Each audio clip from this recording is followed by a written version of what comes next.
O que veio antes, uma jornada pelo início do tempo.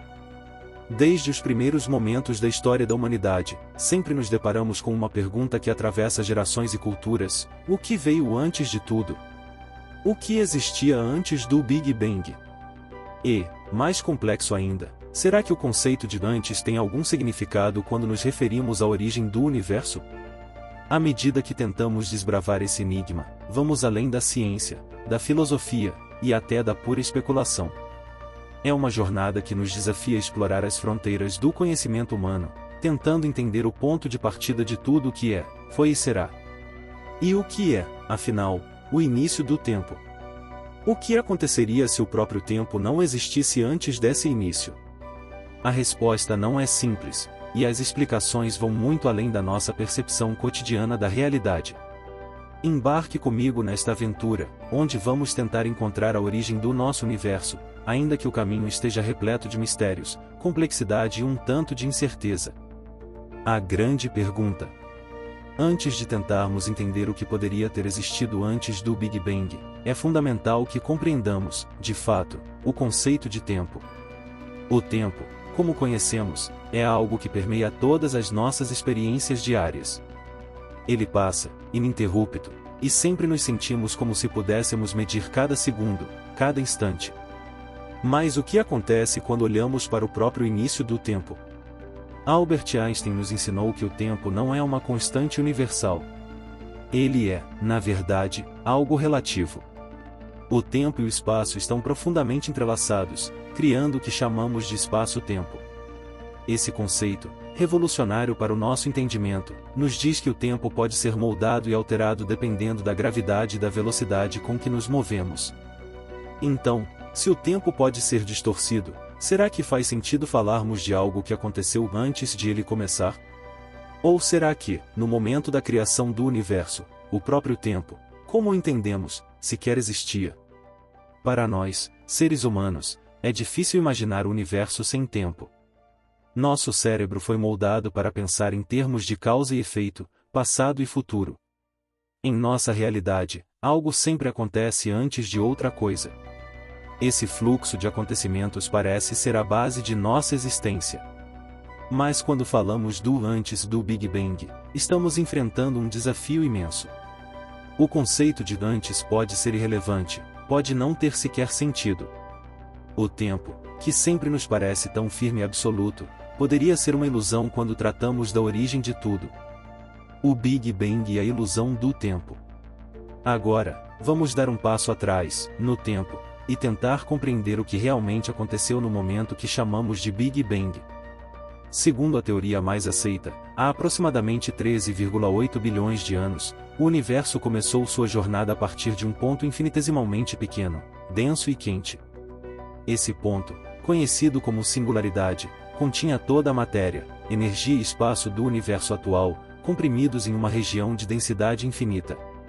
No momento em que o Big Bang ocorreu, uma enorme explosão de energia deu início à expansão do cosmos. No entanto, a questão mais difícil de responder é: o que causou essa expansão?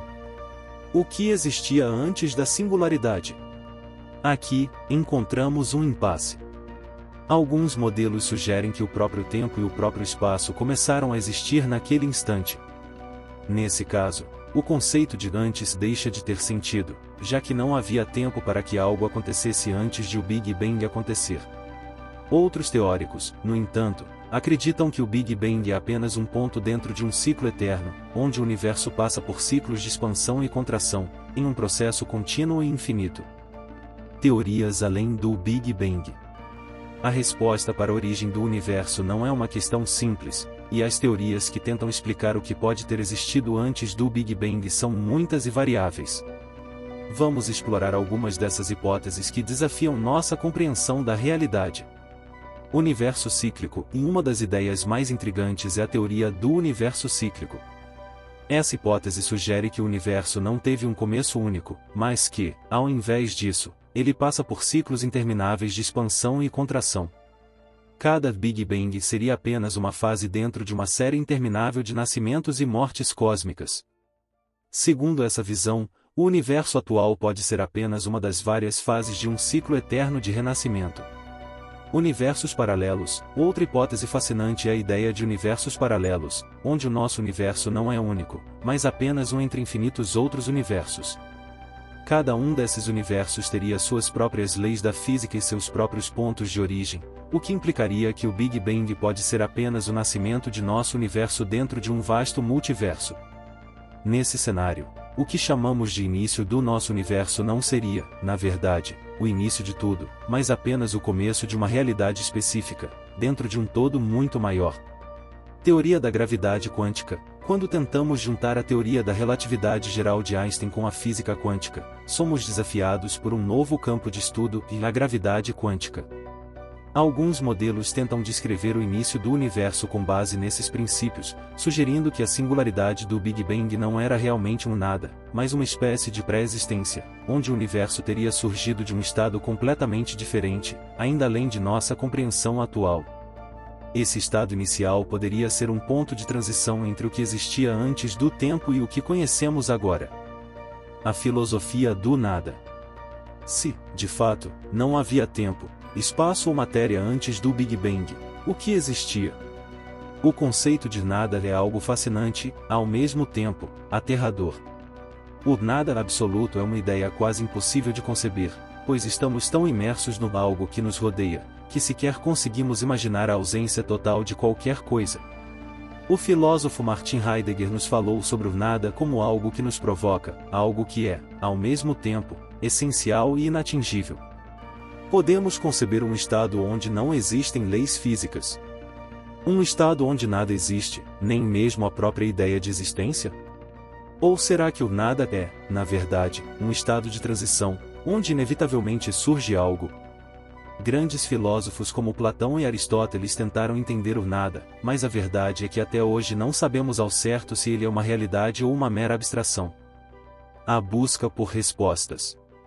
A busca pela origem do universo continua a ser uma das questões mais fascinantes e desafiadoras da ciência moderna. Cientistas e astrônomos continuam a estudar o cosmos em uma tentativa de entender melhor como o universo começou. O telescópio James Webb, com sua capacidade de olhar mais profundamente no passado, pode nos dar uma visão mais clara do que aconteceu nas primeiras frações de segundo após o Big Bang. Será que ele pode nos ajudar a encontrar pistas sobre a verdadeira origem do universo?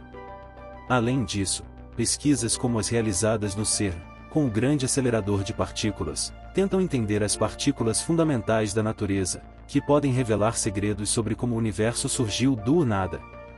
Mas a verdadeira pergunta é: algum dia teremos uma resposta definitiva para a origem do cosmos, ou estaremos eternamente em busca de algo que jamais conseguiremos compreender? O que isso significa para nós? Independentemente de qual teoria esteja certa, a busca pela resposta sobre o que existia antes de tudo nos faz refletir sobre a própria natureza da existência. Se o universo surgiu do nada, isso significa que tudo o que sabemos é o resultado de uma série de eventos fortuitos e acidentais. Mas, se houve algo antes, então nossa realidade pode ser apenas uma fração de um ciclo cósmico eterno, algo muito maior e mais antigo do que jamais imaginamos. Ao continuar explorando e questionando, descobrimos algo fundamental sobre nós mesmos. A busca pela origem do universo não é apenas uma busca pelo passado distante, mas uma jornada de autodescoberta. Talvez nunca saibamos com certeza o que veio antes, mas a curiosidade, a imaginação e o desejo de entender o cosmos continuam a nos impulsionar. E, no fim das contas, é essa busca incessante que nos torna verdadeiramente humanos.